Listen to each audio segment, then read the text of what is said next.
አያቶላህ ተገደሉ። የአሜሪካና እስራኤል ጥቃት የኢራን ጠቅላይ መሪ አያቶላህ አሊ ካሜኒን መግደሉን ተከትሎ የአገሪቱ ጦር እጅግ አስከፊ የሆነ የአጸፋ እርምጃ እንደሚወስድ አስጠንቅቋል። ባለፉት ሰዓታት ከኢራን ጦርነት ጋር የተያያዙ በርካታ ክስተቶች ተፈጥረዋል። ዋና ዋናዎቹም እነዚህ ናቸው። አያቶላህ አሊ ካሜኒ ቢሮአቸው ውስጥ መገደላቸውን የኢራን መንግስት ቴሌቪዥን ዘግቧል። አገሪቱን ለ37 ዓመታት የመሩ ጠንካራው የሃይማኖት መሪ የተገደሉባት ኢራን የ40 ቀናት ብሔራዊ ሐዘን አውጃለች። የኢራን እስላማዊ አብዮታዊ ዘብ ለመሪው መገደል አጸፋ የሚሆን አስከፊ ጥቃት በአሜሪካ የጦር ሰፈሮችና በእስራኤል ላይ እንደሚፈጽም አስጠንቅቋል።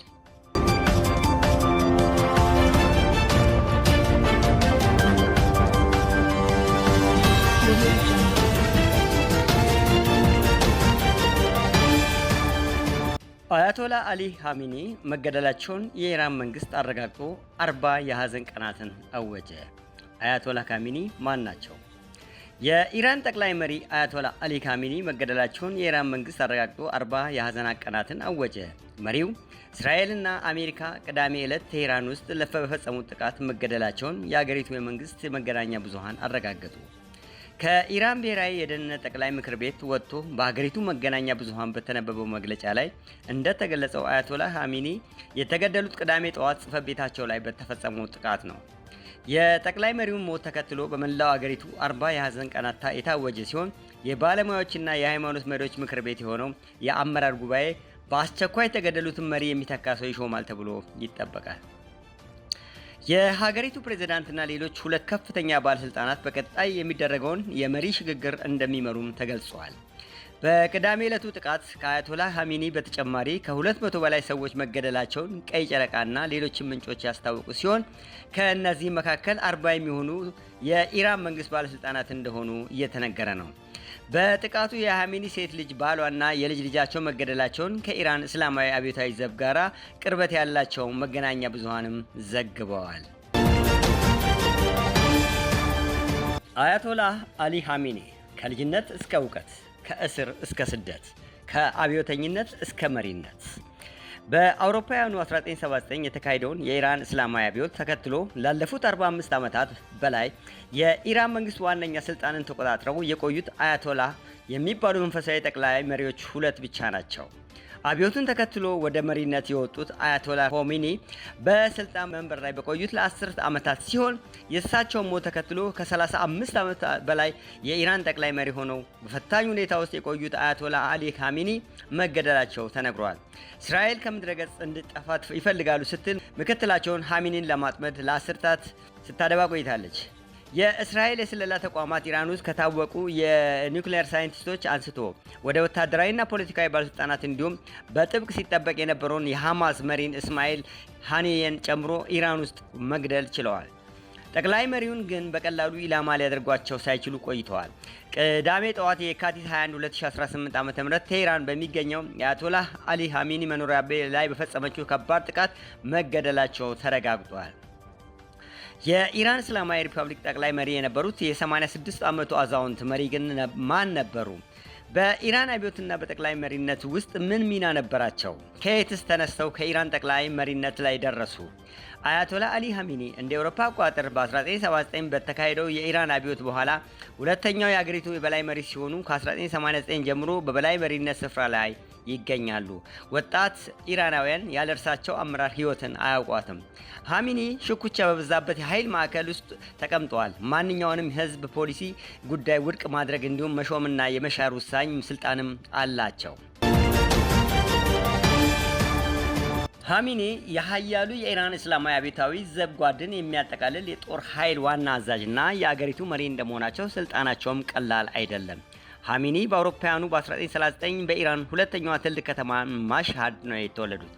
በሃይማኖተኛ ቤተሰብ ውስጥ ከተወለዱት 8 ልጆች መካከል ሁለተኛው ልጅ የሆኑት የኻሜኒ አባት በኢራን ዋነኛው የእስልምና ቅርንጫፍ የሆነው የሼህ እስልምና መካከለኛው ደረጃ የነበሩት የሃይማኖት መምህር ነበሩ። የህፃኑ ኻሜኒ አብዛኛው የትምህርት ጊዜ ቁርአን በማጥናት የተሸፈነ ነበረ። በ11 ዓመታቸውም የሃይማኖት መምህር ለመሆን በቅተዋል። ነገር ግን በጊዜው እንደነበሩት ብዙዎች የሃይማኖት መሪዎች ሁሉ ስራው ከመንፈሳዊ ባልተናነሰ መልኩ ፖለቲካዊም ነበረ። አንደበተ ርቱዕ የነበሩት ኻሜኒ በኢራን እስላማዊ አብዮት ከስልጣን የተወገዱት የኢራን ንጉሥ ሻህ ተቺዎችን ተቀላቀሉ። ለዓመታት በህቡ ወይም በእስር ቤት አሳልፈዋል። ከ6 ጊዜ በላይ በኢራን ንጉሳዊ የሚስጥር ፖሊስ ተይዘው ለስቅይትና አካባቢያቸውን ትተው እንዲሰደዱም ተደርገዋል። በአውሮፓውያኑ 1979 የኢራን እስላማዊ አብዮት ከተካሄደ ከአንድ ዓመት በኋላ አያቶላህ ሩሆላኒ ኻሜኒ የዋናው ከተማይቱ የቴህራን የጂማ ሶላት መሪ አድርገው ሾሟቸው። በ1989 ደግሞ ኻሜኒ በ86 ዓመታቸው ከዚህ ዓለም በሞት የተለዩት አያቶላህ ኻሜኒ ምትክ የሆነው በሃይማኖት መሪዎች ከመመረጣቸው በፊት በ1981 ፕሬዝዳንት ሆነው ተመረጡ። ጥቃቱ ከተፈጸመና የኻሜኒ ሞት ከተረጋገጠ በኋላ አንዳንድ ኢራናውያን ደስታቸውን ሲገልጹ የታዩ ሲሆን ሌሎቹ ደግሞ ሀዘን ላይ ናቸው። በሌላም ዜና የኢራን 2 ከፍተኛ አዛዦች መገደላቸውን የአገሪቱ መገናኛ ብዙሃን አረጋገጡ። የኢራን እስላማዊ አብዮት ዘብ ዋና አዛዥ መሐመድ ፓክቹሪና የኢራን መከላከያ ምክር ቤት ጸሐፊ አሊ ሻምሃኒ አሜሪካና እስራኤል በፈጸሙት ጥቃት መገደላቸውን ይፋዊው ኢርና የዜና ወኪል አስታወቀ። ይህ ከመረጋገጡ አስቀድሞ የእስራኤል መከላከያ ሰራዊት ፓክቹሪን እና ሻምሃኒን ጨምሮ በተፈጸመው ጥቃት ተገድለዋል ያላቸውን የ7 የኢራን የደህንነት አመራሮችን ስም ዝርዝር ይፋ አድርጎ ነበረ። መሐመድ ፓክቹሪ የኢራን እስላማዊ አብዮት ዘብ ዋና አዛዥ ሆነው የተሾሙት ባለፈው ሰኔ ላይ በተደረገው የእስራኤልና ኢራን የ12 ቀናት ጦርነት የቀድሞ አዛዥ ከተገደሉ በኋላ ነበረ። ፓክቹሪ እዚህ ኃላፊነት ላይ ከመሾማቸው በፊት አብዮታዊ ዘቡን የምድር ጦር በአዛዥነት መርተዋል። የኢራን የጠቅላይ መሪ አያቶላህ አሊ ኻሜኒ ከፍተኛ አማካሪ የነበሩት ሻምሃኒም በ12ቱ ቀናቱ ጦርነት ወቅት ቆስሎ ነበረ። አሁን የተገደሉት 2ቱ አመራሮች በአሜሪካ የግምጃ ቤት ማዕቀብ ተጥሎባቸው ነበር። በእስራኤል ጥቃት 30 ከፍተኛ የኢራን ባለስልጣን መገደላቸው እየተነገረ ነው። የእስራኤል አየር ኃይል ቅዳሜ ዕለት ኢራን ላይ በፈጸመው ጥቃት ጠቅላይ መሪውን አያቶላህ አሊ ኻሜኒን ጨምሮ በአጠቃላይ 30 የአገሪቱን ከፍተኛ ባለስልጣናት መግደሉን ተናገረ። ቻናል 12 የተባለው የእስራኤል ቴሌቪዥን እንደዘገበው ኢላማ የተደረጉት መሪዎች የተገደሉት ጥቃቱ በተጀመረ በመጀመሪያው ግማሽ ደቂቃ ላይ መሆኑን አመልክቷል። ጨምሮም የእስራኤል የፖለቲካና የደህንነት ባለስልጣናት ኢራን ላይ በተከፈተው ጦርነት ጅማሬ እንደሆነና ዘመቻው ለቀጣይ በርካታ ቀናት እንደሚቀጥልም መናገራቸውን ዘግበዋል። ሌሎች የእስራኤል መገናኛ ብዙሃን ደግሞ አሜሪካና የእስራኤል ጦር ሰራዊቶች በኢራን ላይ የፈጸሙት መጠነ ሰፊ እቅድና ጠንካራ ትብብር እንደነበረና ትክክለኛ መረጃም እንደነበራቸው ጠቅሷል።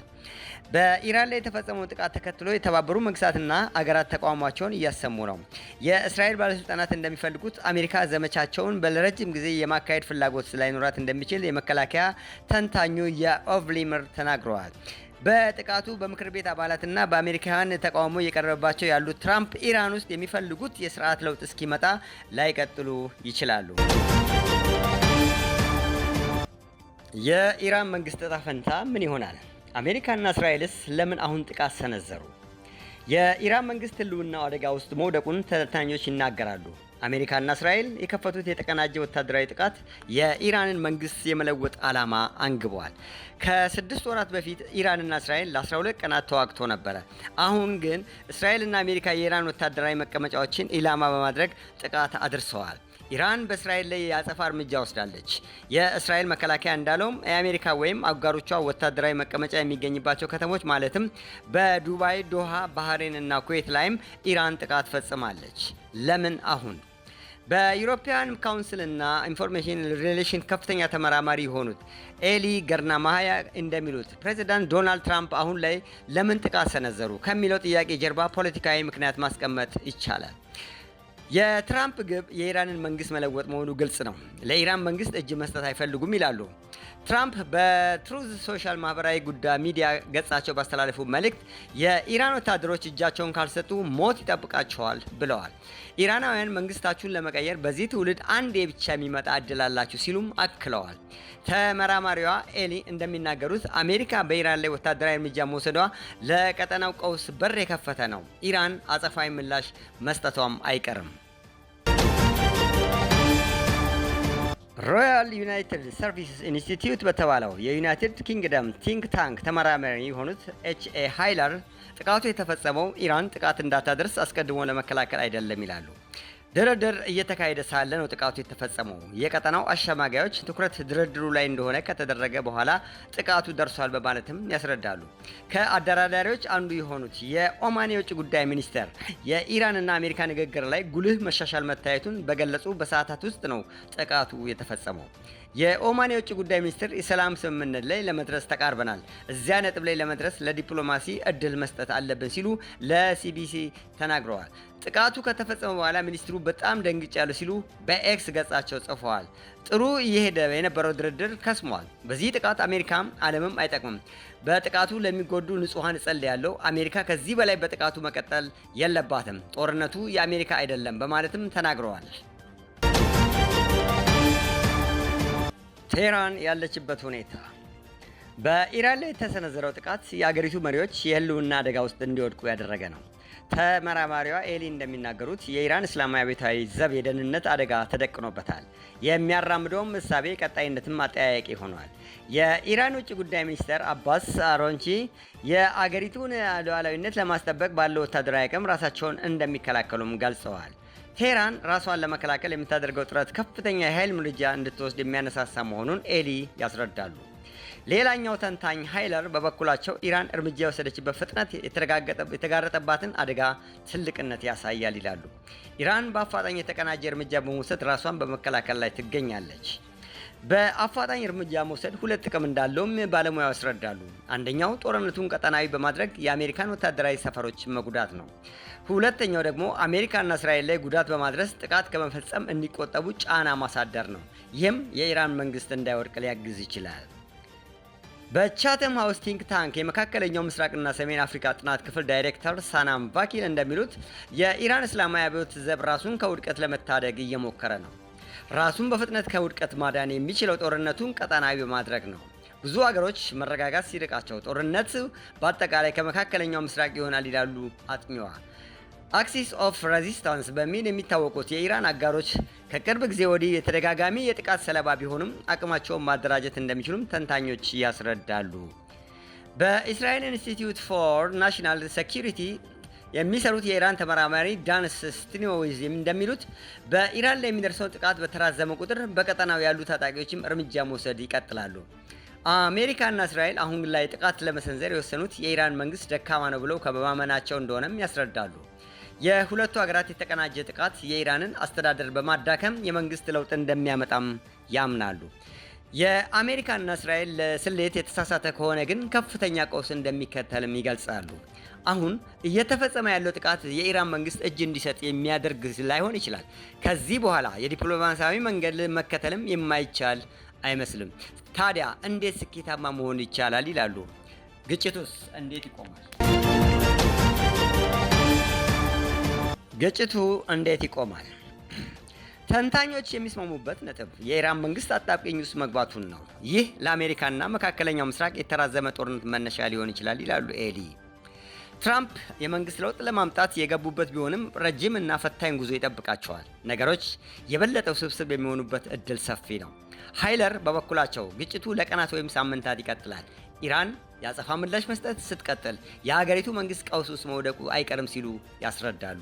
ኢራናውያን ከመንግስት ለውጥን አዎንታዊ ውጤት አድርገው ሊወስዱት ቢችሉም አገሪቱ ነውጥ ውስጥ ልትገባም ትችላለች። ተንታኞች እንደሚሉት ደግሞ ደም መፋሰሱ እንዲገታ ዓለም አቀፉ ማህበረሰብ ኢራንና አሜሪካን ወደ ዲፕሎማሲ እንዲመለሱ ጫና ማሳደሩን መቀጠል አለበት።